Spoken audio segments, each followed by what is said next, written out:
There we go. No sound. Jesus Christ. Sorry, guys. Okay, so people on Instagram, you probably have had sounds. People here. There we go. No sorry sound. About Jesus that. Christ. I'm going to get some feedback now.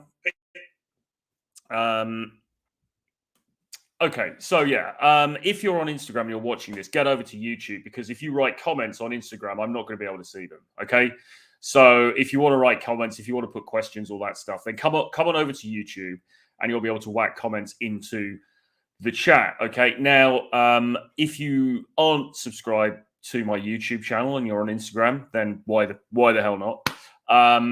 But the link is in my bio. Okay, so go to my bio, click the link. You'll see a list of links. YouTube channel's in there. Go to YouTube. Come on over. Come on over. It's warm in here. Let's have a great time. Okay, so guys, we should have sorted out the volume now. Good evening, Troy. It's cold as bollocks outside today. Lately, it is in London. Yes. Are you in London? Or are you in Edmonton? Is it you who's saying you're in Edmonton? Looking sharp again today, little Nicky. Good to see you. Hello, Troy says glory be, amen. It's kind of interesting, actually. We're getting some more female viewers over here at the moment. There's at least now 3 regular female viewers, and then maybe there's more. Maybe there's more who are lurking and they just don't speak. But I guess it's just all down to my extremely debonair, suave, sophisticated good looks and my humor and my charm and my massive sex appeal. Really, that's all I can really account for it with. So I guess it must be a combination of those things, really. But good to have you over here anyway. Thanks very much for tuning in. Thanks everybody else for tuning in. Hopefully we'll get some more people kicking in as we go through, as usual. So basically, parish notice. Now, tomorrow and for the next few days, I'm going to have to move the time for these. So just as we're getting into a nice rhythm with this and we're starting to pick up an audience again, doing this at this time, unfortunately, for the next 4 days, I'm going to have to move the time into the morning because I've got some things on in the afternoon. So tomorrow, the next one of these streams, I've put in for 9 a.m. Okay, 9 a.m. UK time, which I'm afraid is 4 a.m. in EST. So if you're American and you're watching this, or you're in America and you're watching this, it's going to be an early start for you, I'm afraid, for the next few days.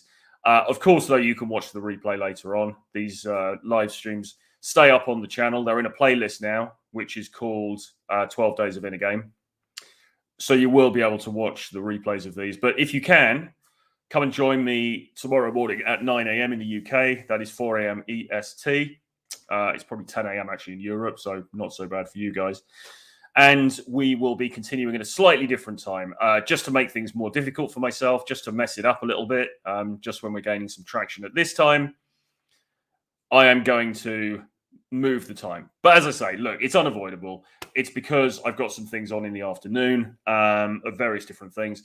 So yeah, now the only caveat to that is if I, on Saturday, present Rule Zero, which is possible. It's not confirmed yet, but it's possible. If I do Rule Zero on Saturday, it's on this channel, then what that means is that we will go live also on this channel at 4:30 p.m. because that's the normal Rule Zero time. So I'll let you know about that. That's not confirmed. I don't know yet, but that's, it's a possibility. I'd quite like to do it this week, but there's a couple of bits and pieces that are I've got to sort out first.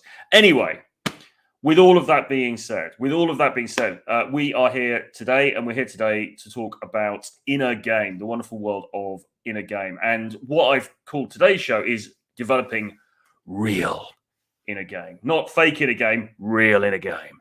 And really, it's about social anxiety. It's about what do you do if you have social anxiety? Okay, and you want to improve your prospects in the dating market. If you want to, and it's not just dating, is it? It's not at all just dating. It's also everything else. It's like, if you want to improve. If I can, I can't on Instagram. I just want to lower the camera a minute. Hang on a second. I'll just carry on talking.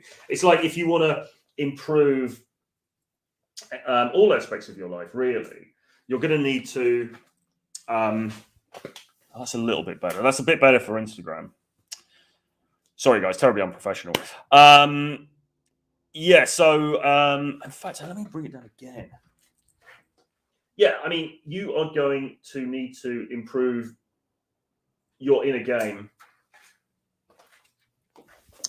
really for all aspects of life, because it's all about this social anxiety. You're going to have to handle your social anxiety really for all areas of your life. Now, firstly, what is social anxiety? Well, I looked it up earlier because I didn't know before. Never know a monkeys about this social anxiety. What are you on about?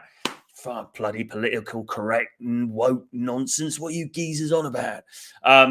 No, I wanted to find out a working. Obviously, I mean, you know, we know what social anxiety is, but I wanted to just see what a sort of working definition for it was. And it is mentioned on the NHS website, the National Health Service in Britain. And they define it as, I've written down the quote, which will go into the show notes. You guys can read later if you got my email list.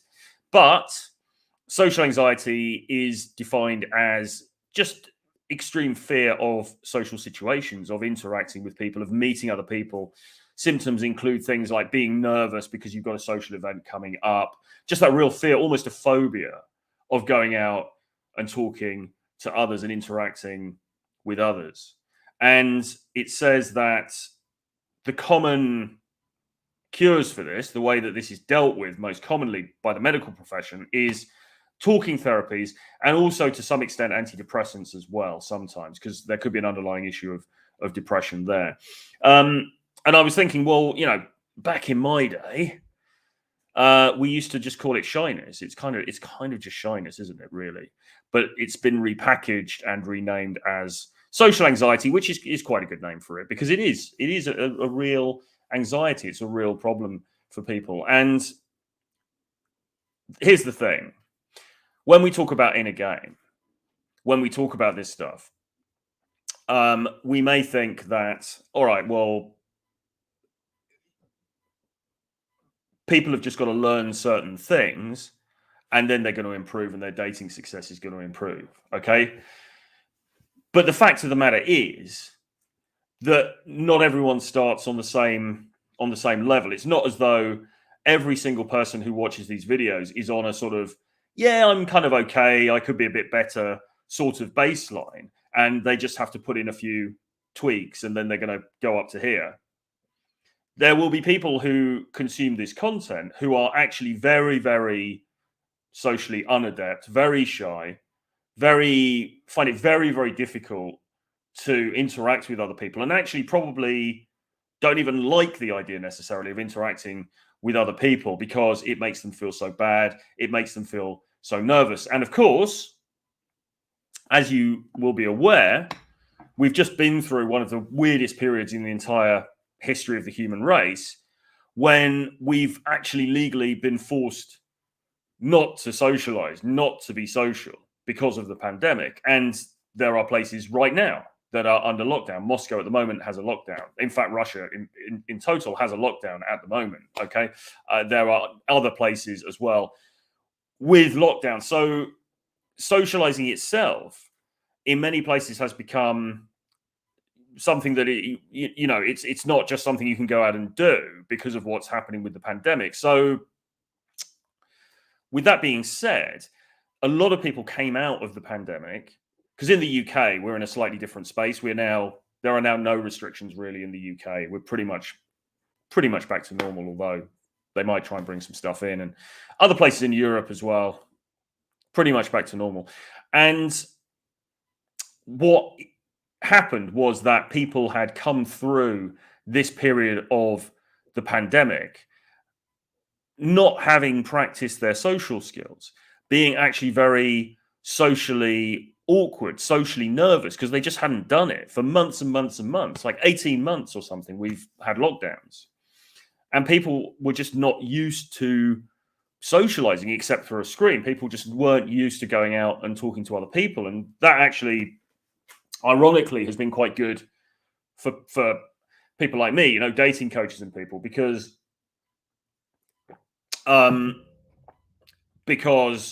it's meant that there's been a bit of an uptick in inquiries from people saying, look, I need to get back into this. I need to get back into the game. You know, I need to learn again how to go out there and be social. And when we were doing all of these boot camp events over the summer in various places in around Eastern Europe, many of the guys were like that. They were saying, look, I've been stuck in my apartment for months on end, and I'm just not used to talking to other people. And look, I mean, guys find it nerve-wracking enough to go and talk to a woman that they find attractive, let alone having had months and months of enforced solitude behind them as well. So, yeah, so certainly the pandemic and what's happened has not made the situation better for a lot of people. But the reality is, even in completely normal times, even when there's no pandemic, there's no lockdowns, nothing, before we'd even thought of those things, people were suffering from social anxiety. And I myself suffered from extreme social anxiety. I suffered really, really, really, really badly with social anxiety. And so I believe that I am one of those people who is, I don't want to say uniquely able, but certainly is very well positioned to help other guys, help other people with this particular issue, because I have been there. I know what it's like to be extremely socially anxious, extremely socially awkward. And I have managed through various means, which we'll talk about and which we talk about in CAD Academy, to get through that and to become actually quite socially effective. In fact, arguably, and I don't want to blow my own trumpet here, but arguably more socially effective than many other people. And of course, I suppose you have to be, right, if you're doing this job, if you're talking on camera to people, but more than that, if you're going out and approaching and you're being filmed doing it and you're doing live streams and all that. And I mean, and even before I did any of this stuff, if you're going out and consistently approaching, you have to be, by definition, more socially adept than the average person, because the average person just doesn't do that. And so I did have quite a hero's journey with this stuff. Tusk always likes to talk about, the hero's journey, the Joseph Campbell thing. Not saying I'm some amazing hero, but I did have quite a journey with this stuff. It wasn't that I went from, average to good or to very good. I went from below the floorboards of terrible, and I ascended to actually being pretty damn socially effective.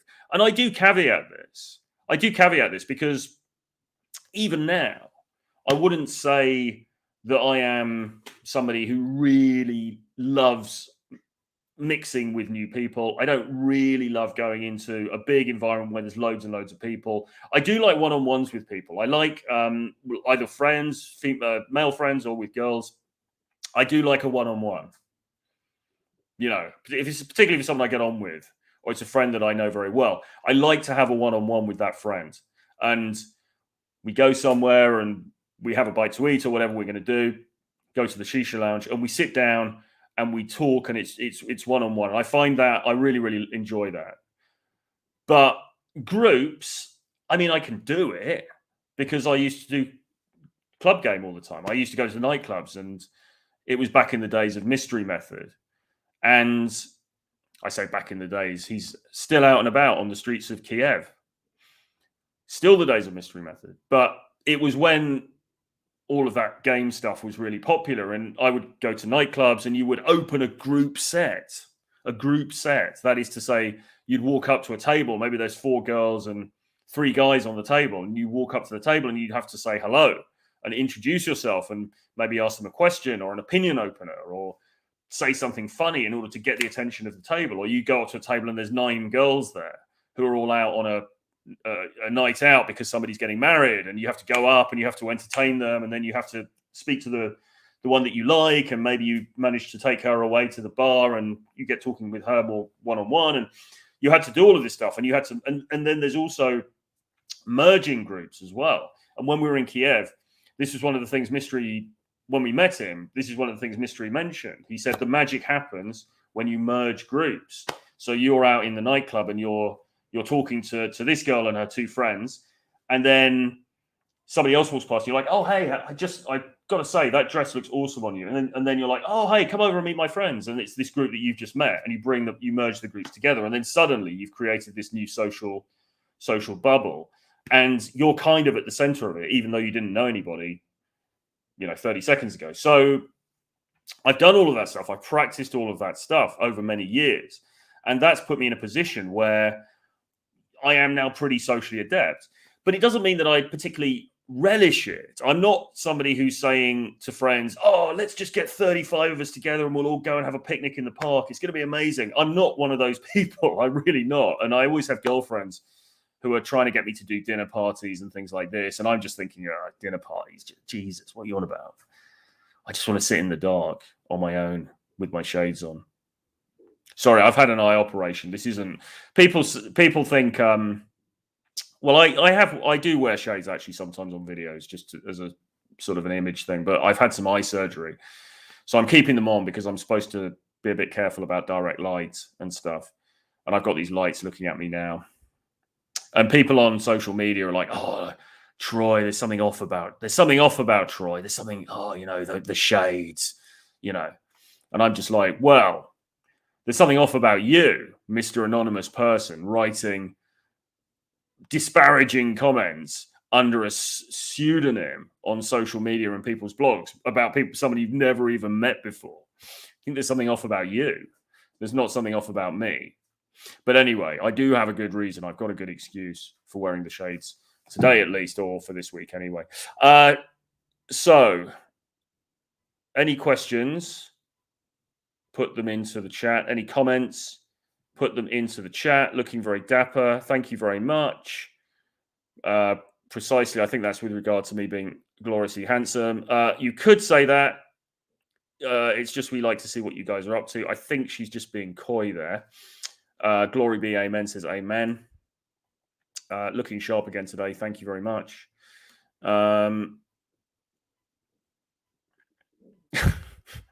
Okay. All right, here's a good one. Terrain Jocko says, what do you think about approaching girls from your home window, calling out to them on the streets to come up to your home? It's too cold to walk around. Do you think this is a good thing? I don't know, mate. I don't really know. I mean, maybe. Probably not. I don't even know if that question's serious. You wouldn't get much traction where I am because it's a fairly quiet street. So I would be... In fact, there is a guy, actually, who plays really loud R&B music all day. It must be a nightmare if you're living right next door to him. He's playing this really loud R&B music, and he does lean out the window for most of the day and watch people walking past on the street. So I suppose for him, he could incorporate a bit of game into that if he sees somebody walking past. Oh, you're right. But I think how successful... I mean, look, I don't think... It's not optimal, is it? For a start, she can't see you close up. You can't really get any banter going. Maybe, I don't know, are you on the ground floor? Maybe that's a bit better. I don't know.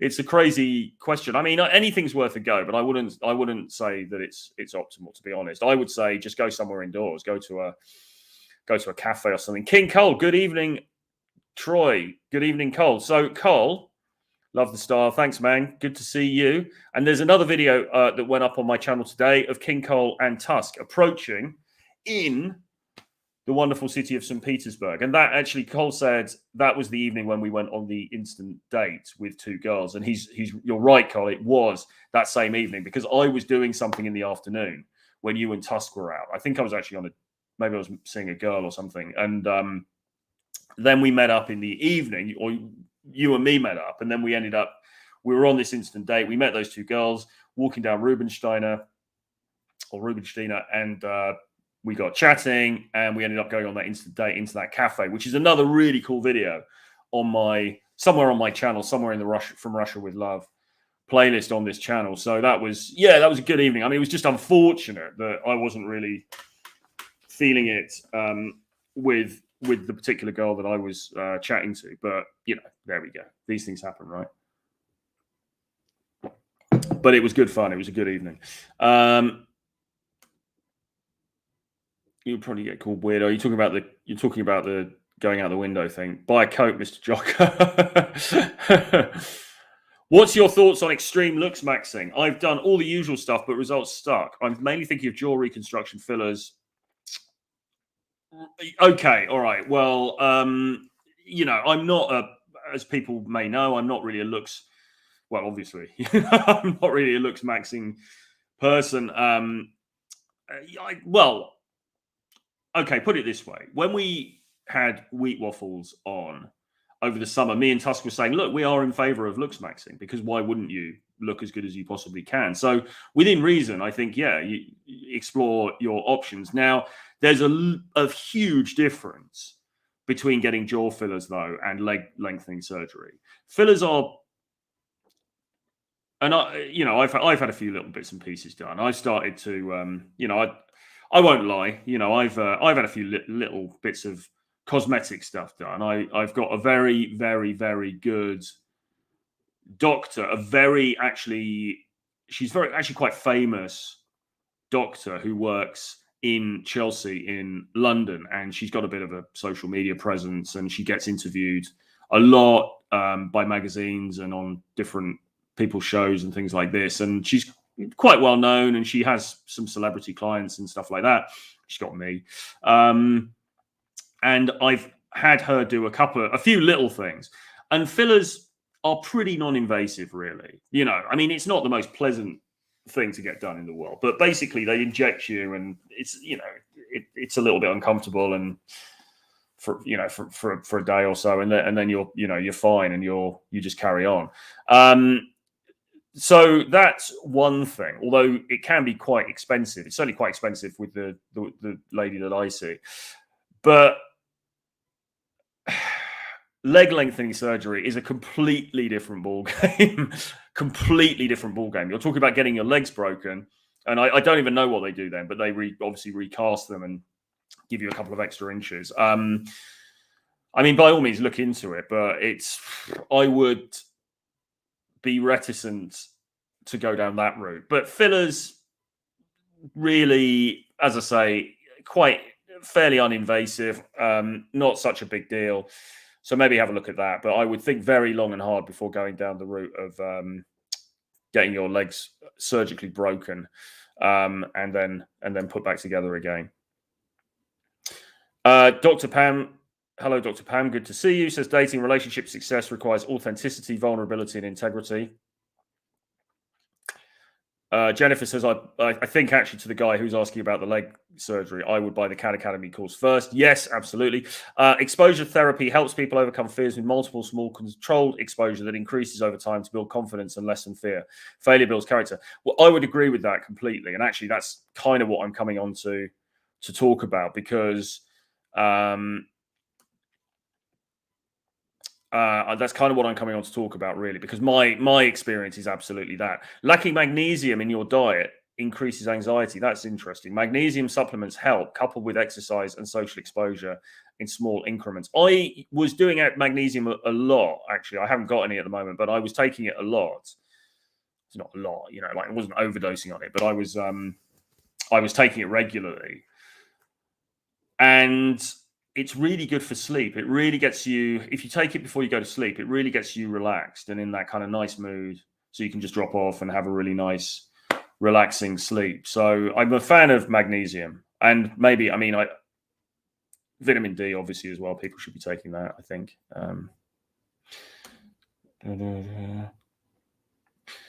It's much easier to be social with someone when you're being authentic and not trying to game them. Well, yes, I agree with that as well. But then it depends what your definition of game is, because what we're talking about here is not really game. I did a video the other day. I put up a video the other week. And it was originally called My Game is Not Very Good and Yours Doesn't Have to Be Either. I think I changed the title. But basically what I was saying was like, look, I mean, this idea that you can just say some amazing things.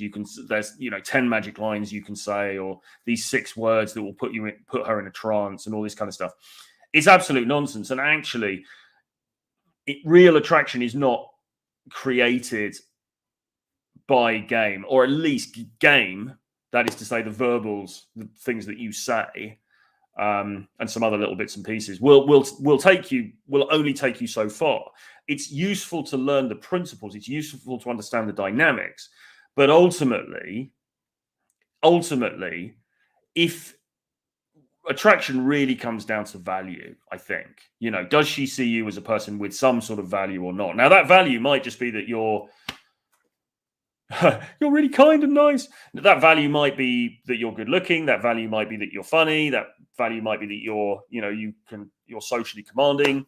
It might be that you got a lot of money, whatever, in some cases. But generally speaking, we all look for value, don't we, as human beings? I look for certain values in the women that I meet. They will look for values in me or for the guys that they meet. Okay. And if you're not perceived to have that value, then all of the sort of game, I mean, what do we even mean by game anyway? If we mean sort of rehearsed lines and things like that, then that's certainly not what I would ever advocate, really. What we advocate is actually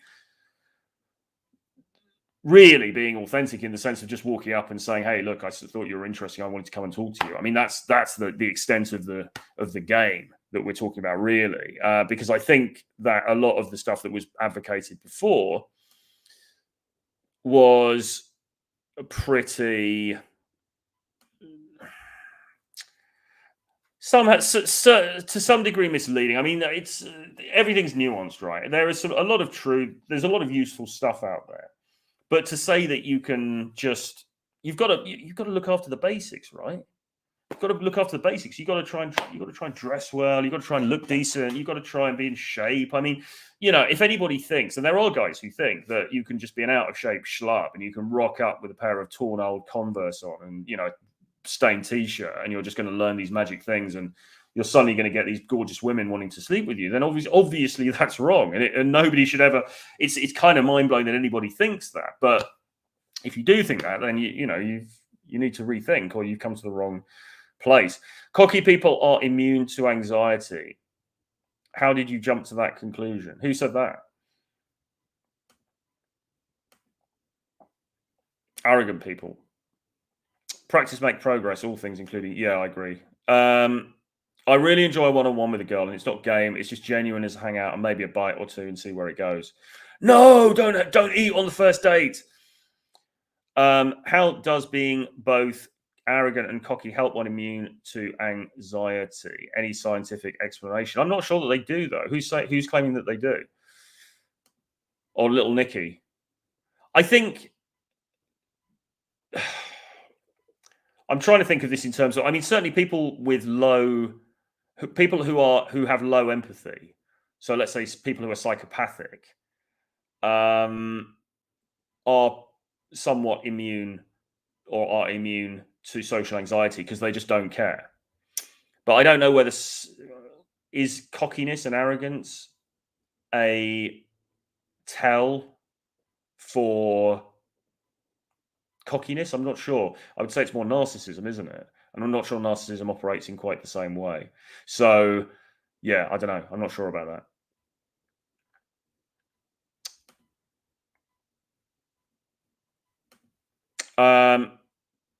Not looking to achieve any specific outcome and just talking to strangers for the sake of an interesting conversation is key. Blah, blah, blah. Shades are ice. Thank you, man. All right. This is getting into an argument here. Yeah, Joe Rogan, David Goggins, and Jordan Peterson. Well, I enjoyed David Goggins' book a lot. I read that earlier this year. I don't listen to a great deal of Joe Rogan myself. Jordan Peterson, yeah. I liked I quite like the 12 rules thing.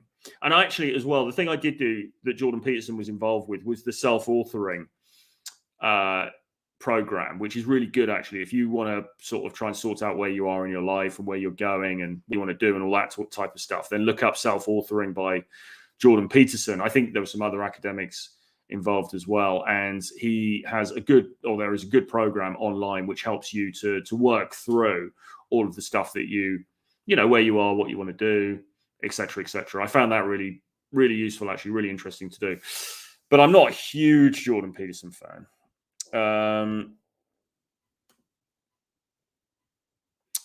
Yeah, exactly. So jaw fillers for men, pretty good, pretty easy.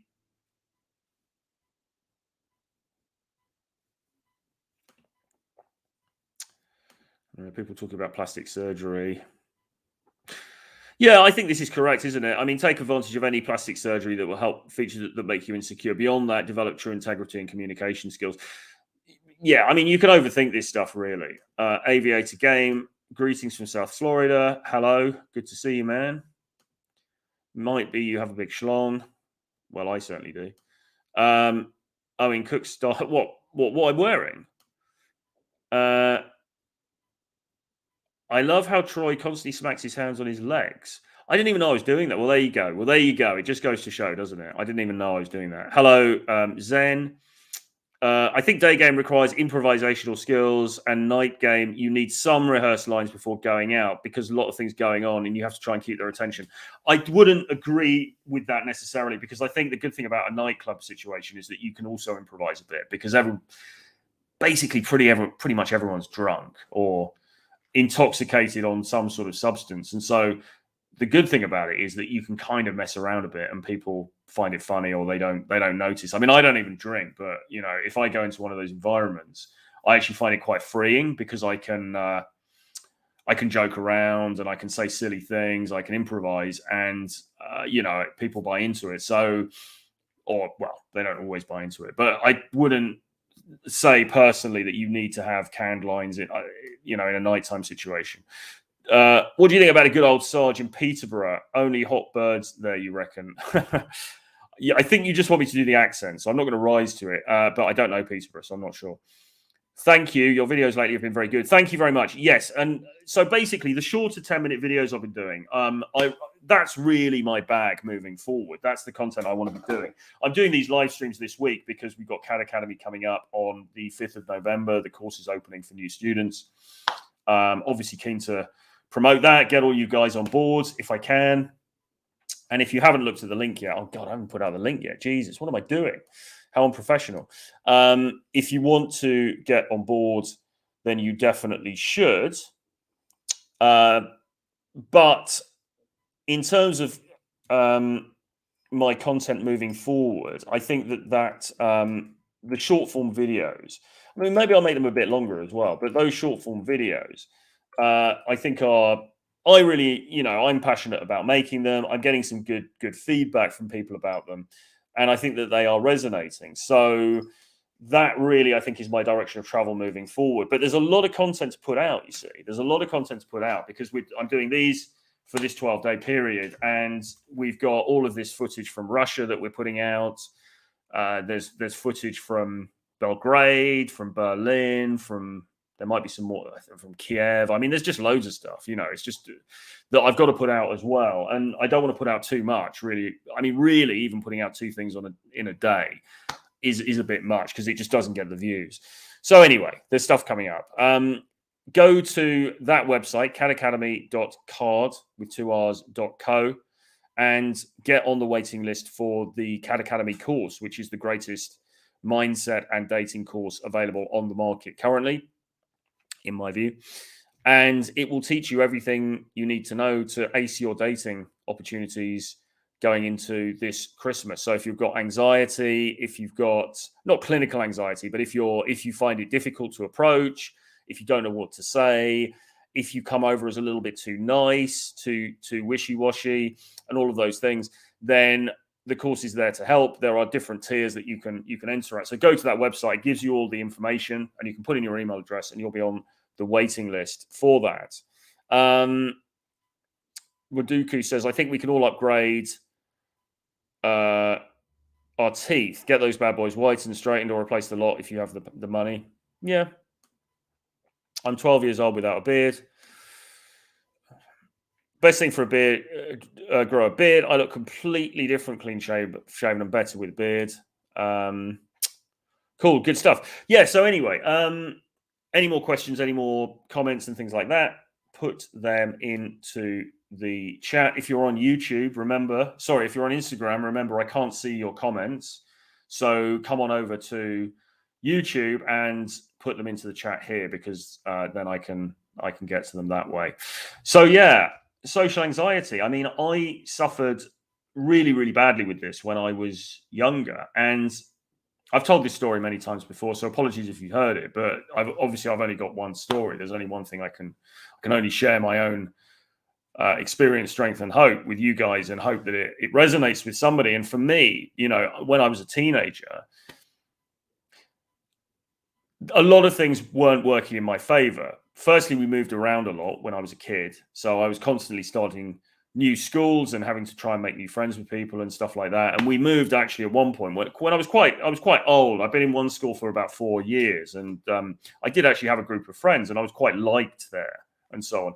And then we moved to this new town, and right at the end of my, you were in the school for 5 years, and this was in the final year, I moved to this new school, which is obviously tricky for anybody, because trying to make friends, everybody else has known each other for donkey's years, and you've just rocked up, is going to be challenging.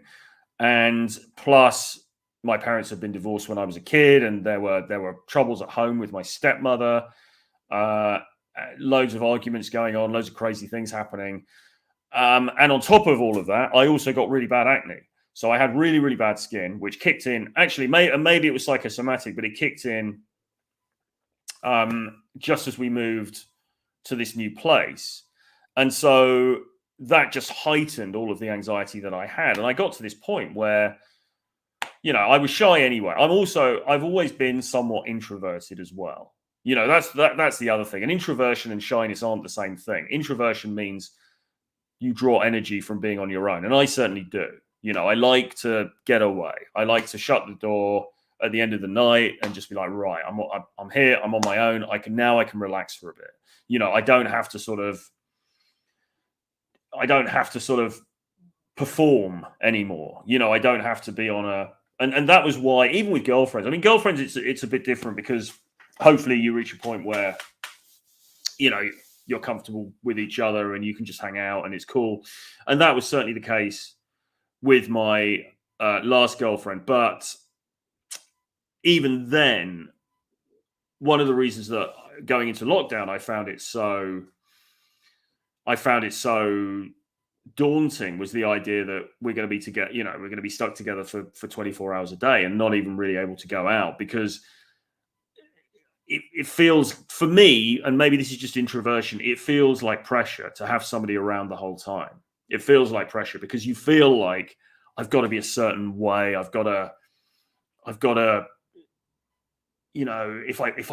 I'm not interesting all the time, she's just going to get bored, or she's going to get angry, or, and it feels like there's this pressure. And when you're on your own, when you just go away from everybody, then you don't have that pressure, because it's like, right, okay, now I can lay on the couch. Now I can eat Cheetos. Now I can watch Netflix, and pretend to Rich Cooper I'm doing the work. I'm only joking. I don't eat Cheetos. I don't even watch Netflix much, but whatever. I can relax. Okay. And so I draw energy from being on my own. So I was always somewhat introverted, but I was also shy. For various reasons, I think whatever happened in my very early years in the playground at school, I found it very difficult to socialize with other people. And I kind of didn't really want to either. My mother talks about how I used to just like to do my own thing and just be on my own. And I wasn't really that interested in socializing with the other kids. And so, and then of course you get people challenging you, you get people trying to bully you, you get whatever, right? So you get pushback if you're that kind of person. And I was that kind of person. So there was all of these things. My general character anyway was that I kind of just wanted to be left alone. And I wasn't even that really interested in socializing with people. And then on top of that, then when I reached puberty or late puberty, I get this really bad skin. And that just kind of, what's the word? Calcified? Is that the right word? Just kind of calcified everything. It just strengthened everything, because then I was really, really depressed about the way that I looked. And I actually then went into clinical depression for a while. I'm not sure that it was entirely triggered by the acne. As I say, the thing is, my early life was challenging in many ways, because of the family stuff, primarily, because of the skin thing. There's also a bit of a tendency in my family towards towards depression and certain, mental conditions like that. Certainly on my mother's side, there's a tendency towards alcoholism, which is something that I ended up suffering from. So there was all of these different things kind of working against me. Plus, I was not the sporty jock kind of dude at school. I was somebody who liked writing and reading and solitary pursuits. And so I had all of this stuff working against me. Then I get really bad acne. It was just, the completely wrong. And also as well, on top of that, I wasn't getting any emotional support at home, really. I wasn't, because I had a parent, a step parent who, it was very challenging to live with, and there was a lot of resentment and anger there, and from both sides, I guess. And yeah, so all of that stuff together is just not the foundation that you want in order to be socially adept or socially commanding, or or the life and soul of the party. It's just a recipe for disaster, really. And this all got worse when we moved to this new school, and I had the bad skin, and I was so tired. I was really, really tired. This was about 15. I was 15 years old. Really, really tired. I couldn't be bothered to do it anymore. I'm just like, look, these guys are just not going to like me. I can't be bothered with them. And I went into the new school, and I had some resentment against my parents, actually, for moving. I mean, I've got sisters as well, and they were somewhat younger, but for me, I had some resentment that we had to move at this particular time, and I was just like, I just can't be bothered to do this. And so I sort of dug my heels in, and I didn't really make an effort at that school for that last year. And I made a few friends, a couple of friends who were kind of low value sort of dudes. I mean, nice enough guys, but kind of low value on the totem pole kind of guys. And I didn't really, nobody else really paid much attention to me. And I certainly didn't get any positive attention from girls and things at that time. Although actually I had in the previous school, actually, but I didn't in this place where we went. And then we moved on to a sixth form college where it was actually wiping the slate clean. So we did wipe the slate clean at 16, went to sixth form college. And but I didn't really make a lot of friends, and the acne was really bad, and I fancied, and then there were times when it was okay because I took medication, and I fancied various girls, but I was getting now into a pattern where I was becoming fixated with particular girls. I was getting one-itis, and it would inevitably be for some very, very pretty girl who was in my class or something like that, and I'd sort of try and befriend her. I do the friend zone route, which obviously never works, and inevitably get friend zoned and become really upset about it. And so it was just, so that on top of it, because I didn't understand dating dynamics, I didn't understand how it works, how it's supposed to go down, but in terms of dating, in terms of guys and girls, it was all just a bit of a nightmare. And then I went to university, and when I went to university, I pretty much had a breakdown, really. You could probably label it a bit of a breakdown, where certainly at the beginning, I went to this university in a different city, miles away from where I'd been brought up. And, I was put into these halls of residence, as they call them, the student accommodation. And I pretty much just locked myself in my room for weeks on end, and just stayed in bed and really just ate junk food and drank alcohol. Just drank it, and it was then, this was in Manchester, when my drinking really took off as well, and then drug taking, and it all got into a very toxic mess. But yeah, so for those years, I was just incapable, really, of holding a conversation with anybody that I regarded as having high value. I would talk to my teachers a bit, because I was interested, obviously, in writing and literature and so on. So I would talk to my teachers, and I tended to, teachers tended to quite like me because I was a bit of a swot. And I would talk to these kind of low value other dudes, but anybody else, I was too intimidated, especially the girls. Couldn't do it. I couldn't even hold eye contact. And there's a story that I always tell. When I was 15, I went to Oxford University to stay for this special weekend thing because I was a candidate to go to Oxford, and I think we got there the Friday night. We had lectures and things during the day, and then people went out and did whatever. Obviously, I went off on my own, walked around the city, had a look around Oxford itself. Didn't meet up with anybody. Hadn't spoken to anybody on the course or anything like that. Went back to my room wherever I was staying. In the morning, I get up, I go down to breakfast, and it's a buffet breakfast, and I pick up a bowl of cereal or whatever, and we go down to and there's benches, and I sit down on a bench, and two girls come and sit down on the same bench as me, and I remember one of them being very pretty. I think the other one probably was attractive as well. And they sat down on the same bench as me. And the pretty one says to me, hi. So did you have a good night last night? Very friendly and everything. And I literally, I couldn't even look at her. I couldn't even look at her in the eye. And I certainly couldn't respond. The words just wouldn't come out of my mouth. I just looked down, and I probably went red, and I was just silent. And there was a silence, there was a pause. And then she said to her friends, "Oh, he obviously can't talk." And then they just carried on talking amongst themselves, and they just ignored me. So that was the baseline that I came from this stuff. That was, as I say, I was about 15 or 16 when that happened. That was the baseline where I came from. And of course, being a sort of prototype black pillar at the time, I then started to chalk it up to looks. I was like, it's about the way I look. It's if I looked better, it would be different, or this wouldn't have happened. And there was an element of truth in that, because my looks were adversely affected by the skin problem, by the acne.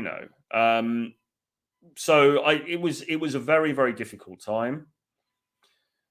It was a very unhappy time, really, and and then I came out of it. I started to come out of it when I went to Manchester, and I started to drink, and I started to party. And look, again, I talk about this in CAD Academy, but by the way, link in the chat.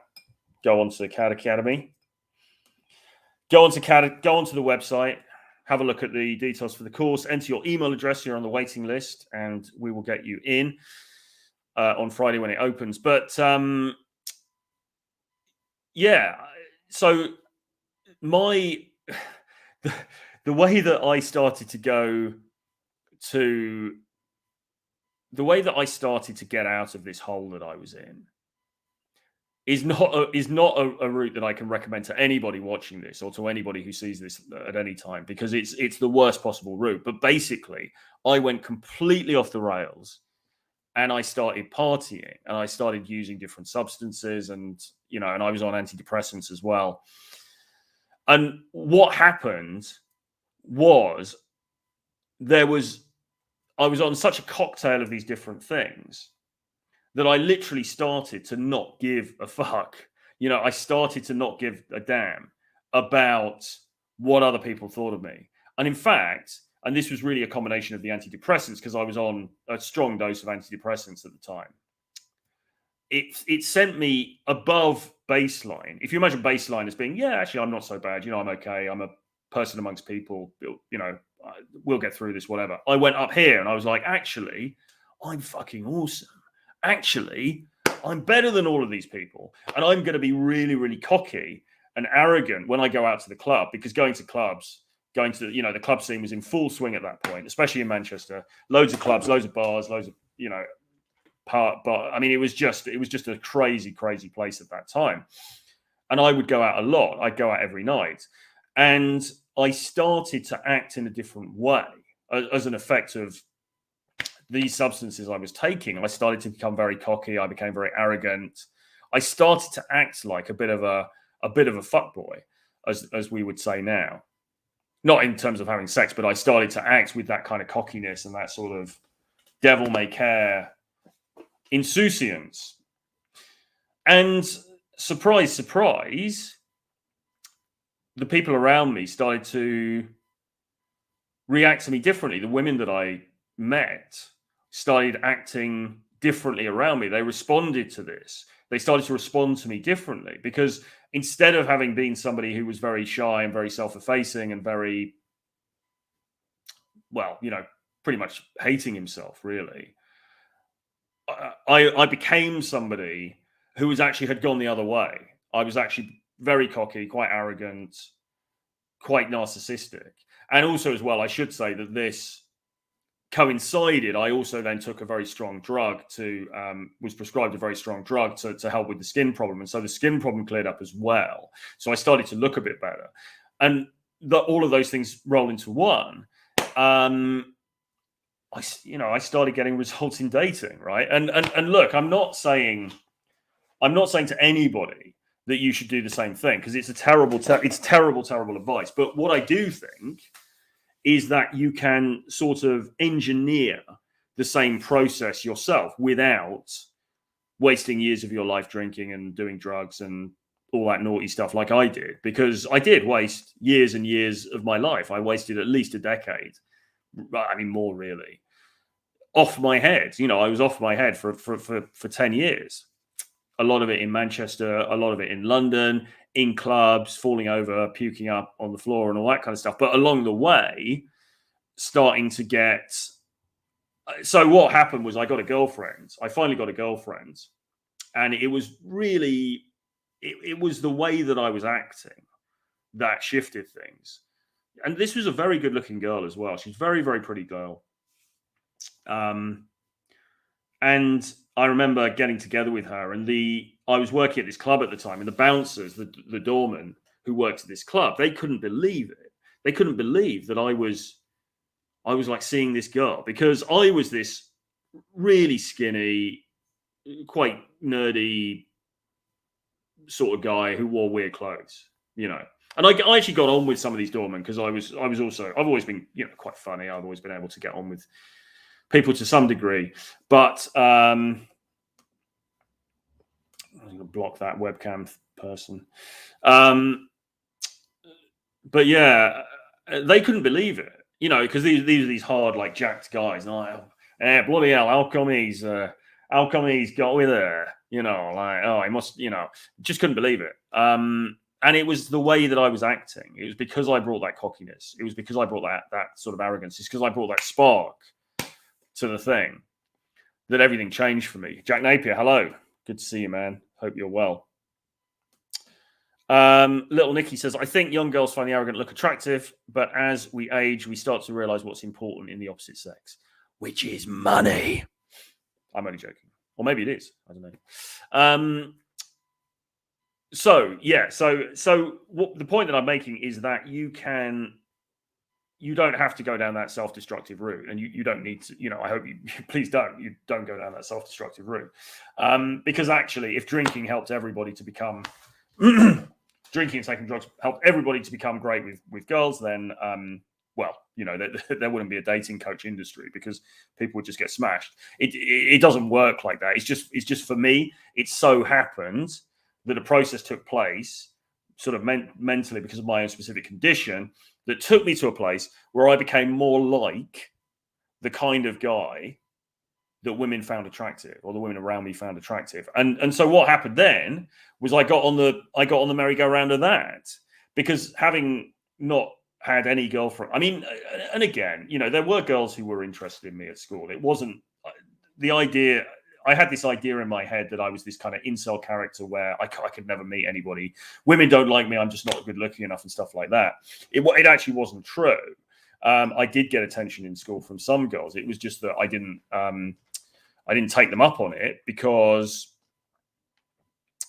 I was always fixated on that other girl, that unattainable girl who didn't like me. So I made up this fantasy in my head that I never had any traction, but it's not true. I did. I just didn't act on it. So I didn't get a proper girlfriend and lose my virginity until I was 20. And then when that happened, and then we split up about 6 months later because, quite frankly, I was just a disastrous person to be going out with, far too needy, had no idea how to relate to women at all on any level whatsoever. So obviously she dumped me, which was really, really difficult and painful at the time, but I got through that. And then I came out the other side, and now all of a sudden I had the addiction had switched to women and dating, or to girls. The addiction had, and this is what happens when you have an addictive personality. It comes up in one place, and if you suppress that, it pops up somewhere else. Again, I'll say I'm reading this book at the moment, Dopamine Nation. I have to be able to tell you guys who wrote it, but if you go onto Amazon, Dopamine Nation, very interesting book about addiction, and from the point of view of a scientist or a counselor, a therapist, PhD. Both addiction on a personal level and also in society, how we live in this society that we're addicted to dopamine now. Anyway, I certainly am, and so I was addicted to alcohol, and I had been addicted to various drugs at various times, but now I was effectively addicted to sex, or at least I was addicted to the high of chasing it. And what that meant was that I went from being this sort of incel loner to being somebody I would go to clubs every night of the week. And for a lot of my younger life, I would go to nightclubs every night of the week, basically. And what I would do would be I would just go around the nightclub. I'd go around the venue, and I would talk to girls. I would try to chat up girls. And, I got rejected a lot, sure. But I would also get successes because I was just doing it more than anybody else, And the reason for that, probably because I've got an addictive personality, and also because I was younger and I was full of testosterone, and just, I really wanted the outcome. I really wanted that outcome, which was to become proficient with girls. So anyway, and then years later, I read the game, and I learned about all that stuff, and it further intensified. Addiction is progressive, ladies and gentlemen. Addiction is a progressive disease. It gets more intense as you go on. And then you lose your libido and it all falls off, which is great when you're 47. So really, I went from a place of extreme social anxiety to becoming very adept in social situations, very skilled in social situations, very confident. People think I was very confident, and actually being more confident than other people around me. I remember one time I was at a wedding with some family members, and I was going around to different groups, and I was introducing myself to groups and things like that. And I remember one of my sisters saying, "God, I can't believe you do that. Like, how do you do that? You're so confident." It's like, well, really, it's just doing a load of, it's throwing yourself in at the deep end. As Dr. Pam said earlier, repeated exposure, it kind of makes it, it gets easier over time. Right. What's this? I grew up in Manchester, great nightlife, multicultural, had a rough edge back in the day. It had a rough edge when I was there, because I was there in the 90s. And it was pretty rough and ready when I first got up there, to be honest. I think it's changed a lot. I mean, now I don't think it's got the luster that it once had, I'm afraid, to be honest. I mean, I remember at the time it was seen as this incredibly exciting place, because it hadn't been that long ago that the Happy Mondays had come from there. New Order, of course, the Smiths, but people like New Order, and then the club, the Hacienda, and there were all these different clubs. And Manchester was sort of the center of the world for a while with the acid house thing, the Happy Mondays, and all of these different, who else was there? And Primal Scream weren't really from there, were they? But they were Scottish. But that whole scene really came out of Manchester and the clubs there. And then there were other clubs opened as well. And it was just this party town. It was just nuts. And now I don't really think it's like that. I mean, it's still a good night out. There's still good places to go, but it had this real cultural moment at that time, which I don't really think it has. I don't really think it has now. But anyway, when are you doing more infields? Need some more content like you did in Russia? I don't know. We will do some. We've got some more stuff coming out, actually. Well, actually, I've got a good answer to that. We've got some stuff coming out from Belgrade. Myself and Mr. M. We didn't do it live, but we recorded us walking around and doing some different approaches and things like that. So you'll get to see me getting blown out. I'll get to see me being blown out by various ladies. There's one video that's really terrible. I get blown out like a cheap paper bag. And then there's some other ones where I've got some good approaches in there. Mr. M's very good. He's got some good approaches in there. Follow his channel as well, and follow King Cole's channel also. King Cole can put it into the chats. I'm thinking about the line in Ben Sinister by Vladimir Nabokov when he describes shy young men as victims of masturbation. I like Nabokov. I'm a big, well, not huge, but I am a Nabokov fan. I've read a number of them. I haven't read. So Ben Sinister is the autobiography. I think it's his autobiography, isn't it? Which I haven't read, but maybe I should read. Maybe I'll read that. Thanks for putting it into my mind. Victims of masturbation, I suppose. I don't know if I was, well, yeah, maybe. I mean, I'm sure the NoFap guys would say that. But yeah, that's interesting. It helps to have a third arm. I feel this didn't do anything related to girls in school. I graduated. There's plenty of time to catch up. Yeah, there is. And I mean, look, we're quite fortunate as guys because we do have, I know there's debate around this, but we do have a bit of a longer shelf life, I think.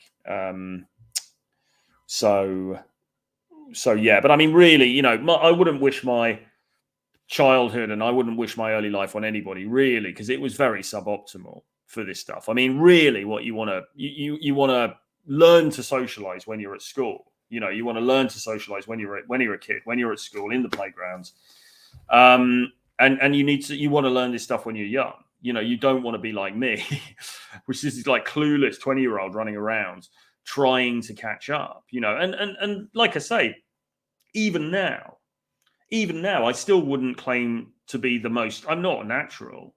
You know, I've had a lot of practice. I've put myself into a lot of situations. I'm pretty good now. But you know, it's not something that's come easily to me.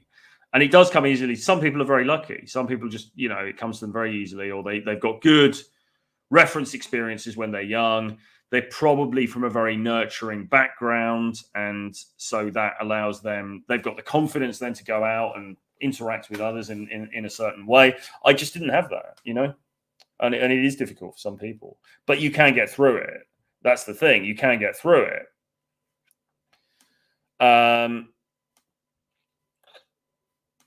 Rogan married a single mum. I am the asset. The usual party drugs.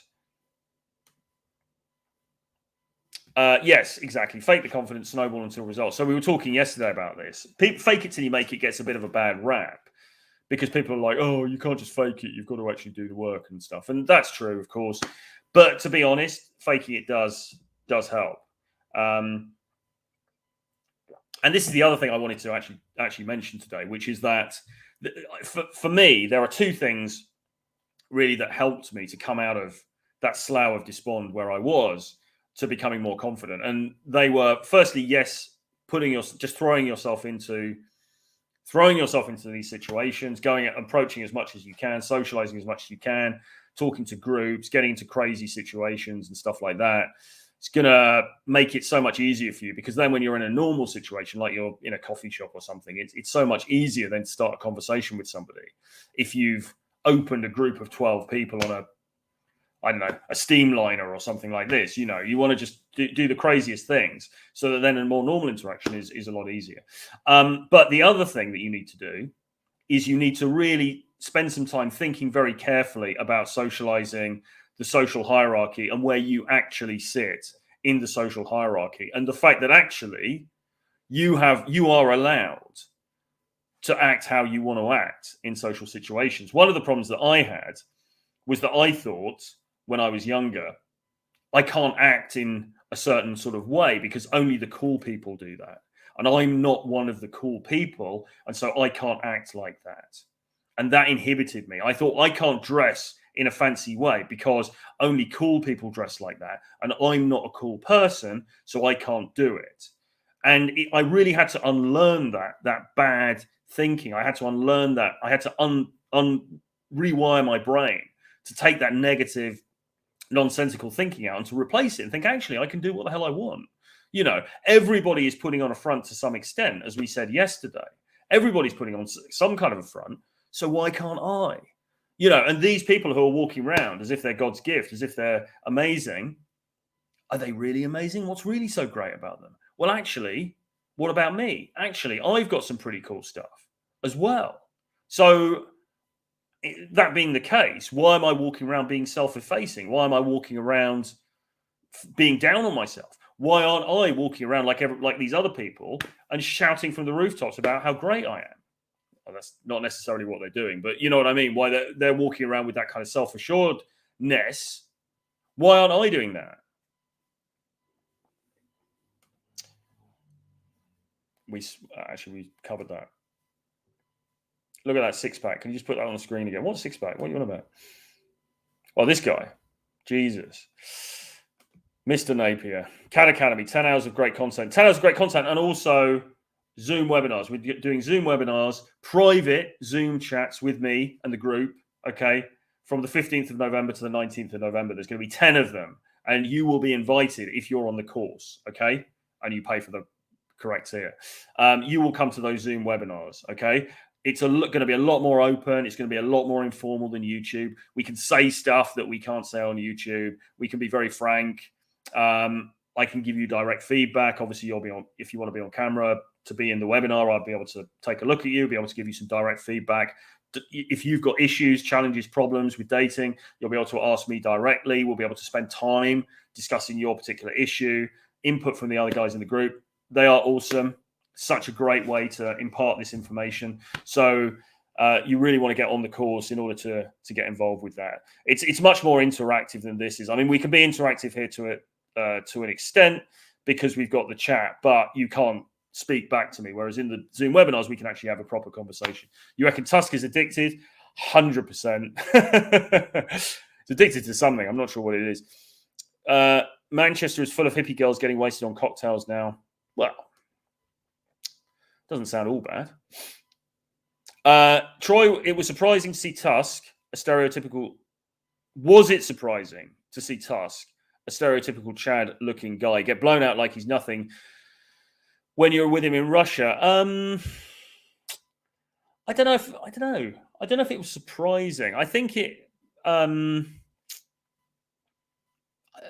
it's interesting. I don't know. I don't think it was surprising because nothing really surprises me about dating anymore. But I think it did just bring it home to me because we always talk about, we don't say looks don't matter, of course, looks do matter.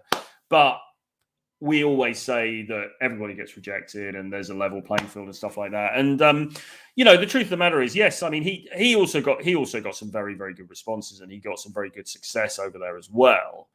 But I wouldn't say that his results were significantly different to mine, really. And in terms of going up and making an approach, you know, I was getting blown out, but I was also getting some very, very good reactions as well. And there wasn't a great deal in it, to be honest, in terms of how we performed. But beyond that, you know, I've been out with him and with students, and sometimes, you know, we've done quite badly, and the students have done really well, and the students haven't necessarily been particularly good looking or anything like that. So I think it just, I wouldn't say surprising, but I think it just further illustrates this point that actually, you know, we're all fixated with looks. We're all fixated with that. And particularly members of the Black Pill community, you know, looks are everything. And yes, looks are important, but it's really not the full story. And unfortunately, all of us, unless you're a movie star, you know, all of us have to put in the hard yards to get traction, but that's okay. That's okay because it's, well, if you're an addict like me, it's fun. Love the share. Can completely relate to your story. Thank you, man. Good to, well, I hope you're in a better place now, but Thank you for the compliment. Are you friends with any of the unrequited loves? After becoming friends with them, no, I'm not. No, I'm not in contact with any of those people really at all. I'm not really, because we moved schools so much that I lost contact with a lot of people, as you do over the years. And plus, they're all going to be old boilers now anyway. They're all going to be the same age as me, which is not good. I did meet up with one of them. There was a girl that I particularly liked from the school that I was at for longer, like 5 years, and I always fancied her, and she had kind of friends on me or whatever. And we did meet up years later in London, and she kind of came on to me a bit, but I actually wasn't interested in her by that point. So, Manchester has gentrified a lot now. You wouldn't dare walk through Moss Side and Longside back in the day. Can you now, though? Is Moss Side all right now? Have you read the Brothers Karamazov? I've got to confess, I actually haven't. That's one of the ones I haven't read. What did I read this year? Can't remember. I'm reading Dickens at the moment. No, but it's on the list. I will read it. I've read Crime and Punishment. I've read a lot of his things, but I haven't read that.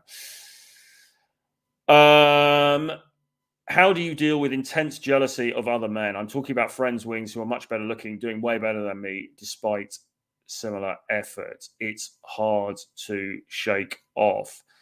Well, I mean, I think as guys, we always feel that competition anxiety, and it's not even always about looks. I mean, sometimes you go out with somebody and again, because it's not all about looks, guys. Despite what the black pill people are telling you, it's not all about looks. And I've certainly been out with people that I wouldn't regard as being hugely better looking than me, but who have been doing better because their vibe's been better. And then my vibe has got progressively worse because you're sitting there sort of fuming, going, "Oh, fuck that guy. He's getting all these great reactions, and look at me," and then your vibe's going down and his is going up. A shortcut is to find other people to wing with, to be honest, because sometimes you do get into a situation where, for whatever reason, one person's doing really well, you're not doing really well, and you get stuck in a weird kind of hierarchy. So, maybe going out on your own, certainly doing some daytime stuff on your own, or maybe finding other people to go out with could be a shortcut. Beyond that, you have to just remember that you're playing your own game and you're running your own race, and you have to try and block it out as much as you possibly can. There are times when, say, Tusk is getting a really great reaction from a girl, and I've just been flaked on or something like that, and you can think, "Oh, I'm a bastard," But ultimately, I'm not in competition with him, and I'm not in competition with anybody else, right? I'm running my own race. We're all just running our own race. So what happens with that dude, even if you're great friends with him, what happens with that dude? Kind of irrelevant, really. You've just got to remember what do you want? You want to have abundance, or you want to have a great dating life? We'll go after that, and that just means putting in the approaches. And get blown out, whatever, fine. It doesn't really matter. It's not about it. Like, you've got to work through the blowouts to get to the yeses, as they say. I don't. Yeah, does it really come easily to some? I don't know if it does. They have to put themselves out there. Maybe I said this. Perhaps I said this. I think social acuity comes more easily to some people because of their upbringing. I don't think sex comes more easily to people necessarily. It's over 800 pages. Yeah, it's a long. Right. Okay, we sort of covered that. Have you ever attempted to commit suicide? I know it's Men's Health Month, so serious question. Okay. Yeah.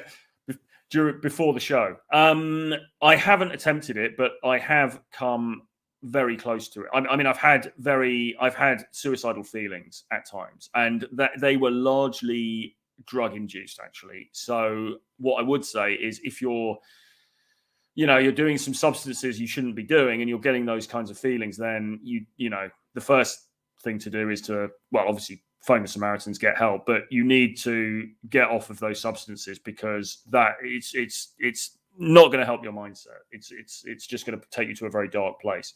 Not that you don't need drugs to be suicidal, but that was how it was for me. Have you had fights and confrontations, guys taking exception? Not really. Not massively. I mean, anything's possible. You get some, people, I don't know, you get people calling you out and stuff like that. But I mean, nothing horrendous, to be honest. You can look like a Greek god. Thank you. But if you have no personality, it's not going to happen. Well, I do okay. Everyone has their own journey. Exactly. And actually, King Cole, and me and King Cole will do a stream.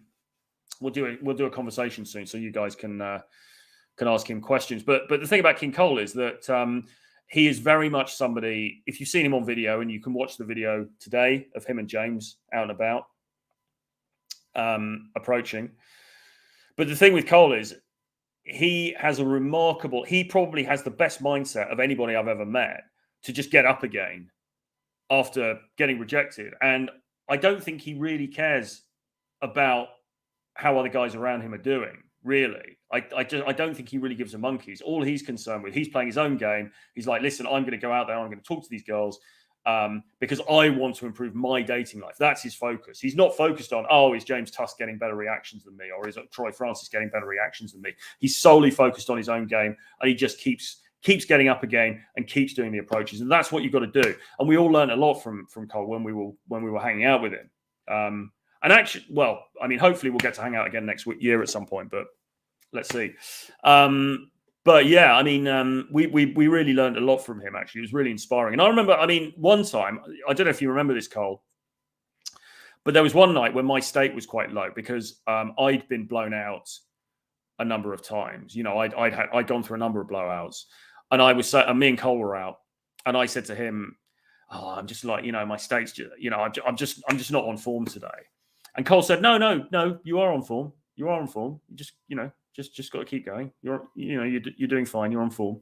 And that was really helpful for me because I was like, shit, yeah, he's right. Actually, he's giving me the advice that I should be giving, which is to, when you're out with somebody, you want to be bigging them up.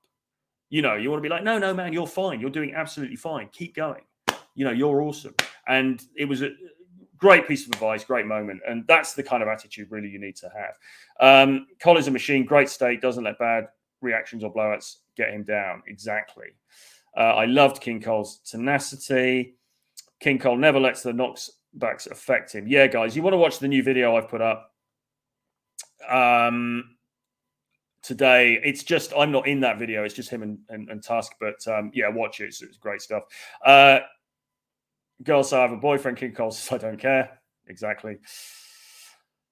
Guys like King Cole and Mr. K are very few. Not everybody approaches 100 girls a day non-stop. Well, they don't. They don't. But it's not that they can't. It's just that they don't. You know what I mean? It's like it's like what they say about making content as a content creator. Everybody's got the same publish button. We've all, me and Joe Rogan and I don't know, whoever else is big. We've all got the same publish button, right? We've all basically got the same tools. Yeah, he's probably using different stuff, but in general, we've got the same tools. We've got access to the same platforms.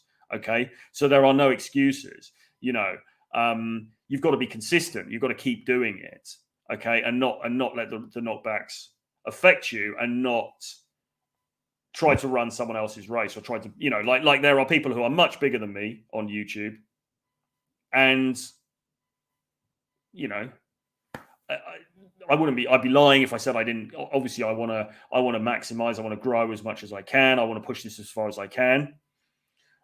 But at the same time, you can't be jealous of other people. I can't be jealous of somebody else because they're at this level and I'm here. It doesn't, so what, right?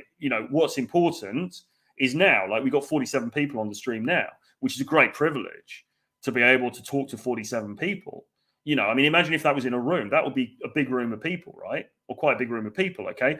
And more people will watch this later when they see it on the replay. So even to have that, that's what's important. The 47 people watching this now, that's what's important. The 48 people, thank you, sir, or madam, who are watching this now, that's what's important. That's where my focus is. My focus isn't on, if only I was, Owen from RSD, then I'd have like 10 million or whatever. And it's got to be the same thing with dating as well. And actually, really, the right mindset to have, and this is speaking from the heart, the right mindset you want to have is you want to congratulate your friends. You want to be happy for them, or not even your friends, the people you're winging with. If the person you're winging with meets a really attractive girl and you've been blown out 10 times, or you've got a phone number and it's flaked, you want to make the effort to be happy for that guy. And you want to say to him, listen, mate, that was awesome. Fantastic. Hope you have a great night. I hope you have a great date with her. And you actually want to be happy for them, right? Because that is the way. Because what you don't want to do is, firstly, because that's just the right thing to do. But secondly, because you don't want to take on negative emotion. What time is it? Oh, shit. And I've got to go. Because I've got to go onto a call. All right, guys. I hope that was a nice little way to end it. Sorry I couldn't get to all the comments, but I do have to go. CAD Academy, go to that website, put your email address in, read all the details, put your email address in, and you will be on the waiting list for CAD Academy. And I will see you again tomorrow. But remember, tomorrow it's going to be at a different time, I'm afraid. It's going to be at 9 a.m. in the morning, which is 4 a.m. EST. So either tune in live or watch it on the replay. See you guys again tomorrow. Have a great night.